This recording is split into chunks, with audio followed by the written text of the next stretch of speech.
ঝিঙে করেছি। রসুন ঝিঙে করলে কি হবে দেখো, কতটা ঝিঙে পরিমাণটা কমে গিয়ে কইটুকু হয়ে গেছে। হ্যাঁ একদম একটুখানি হয়ে গেছে। এটা খাও, আর ডাল আর ভাজা আছে। খেতে ভালো লাগে তাই না? মানে অনেকটা ঝিঙে কাটলে এই যে দেখো তুমি খাচ্ছ, আর এই যে এই পরিমাণটা আছে আমাদের দুপুরে। কি জানি, জানি না, ওটা মা জানে।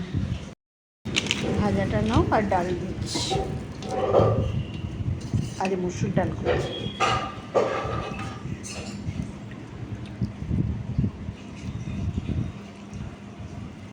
ডাল আর লাগবে না তো, আমার টিফিনটা এবার গুছিয়ে দিই।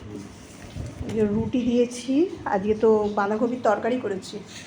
রুটি বাঁধাকপির তরকারি, আজকে ডিমের অমলেট। আজ ডিম সেদ্ধ দিলাম না।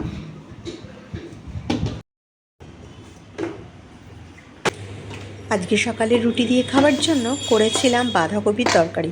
বাঁধাকপিটা ভাপিয়ে রেখে দিয়েছিলাম, ভাত বসিয়ে দিয়েছি, আটাটা মেখে রাখলাম। আর দেখো তরকারিটা বসাবো বলে আমি টমেটো কেটে নিয়েছি, আর একটু জিরে ফোড়ন, শুকনো লঙ্কা, তেজপাতা দিয়ে ফোড়নে দিয়ে তারপর টমেটোগুলো দিয়ে ভালো করে ভাজা ভাজা করে আদা বাটা, ধনে গুঁড়ো, জিরে গুঁড়ো দিয়ে ভালো করে কষিয়ে আমি তরকারিটা বসিয়ে দিলাম। বাঁধাকপির তরকারি করতে বেশ দেরি লাগে, সেই জন্য বাঁধাকপির তরকারিটাই আমি আগে বসিয়ে দিলাম, ও টিফিনে নিয়ে যাবে। আর আজকে হবে মসুর ডাল।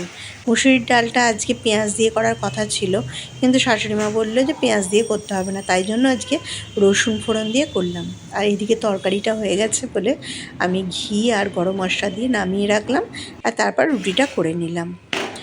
আর মসুর ডালটা তারপর সাঁতলে দিলাম, একটু পাঁচ ফোড়ন, তেজপাতা, একটু রসুন ফোড়ন দিয়ে ডালটা আমি সাঁতলে দিলাম। এইভাবেও কিন্তু ডালটা করলে খুব সুন্দর খেতে লাগে। আর দেখো বাঁধাকপির তরকারি তারপর আমি নামিয়ে নিলাম।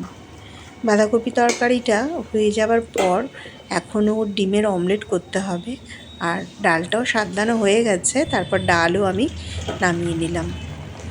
ডালটা হয়ে যাবার পর ভাবলাম আজকে ওকে পাঁপড় ভেজে দেবো।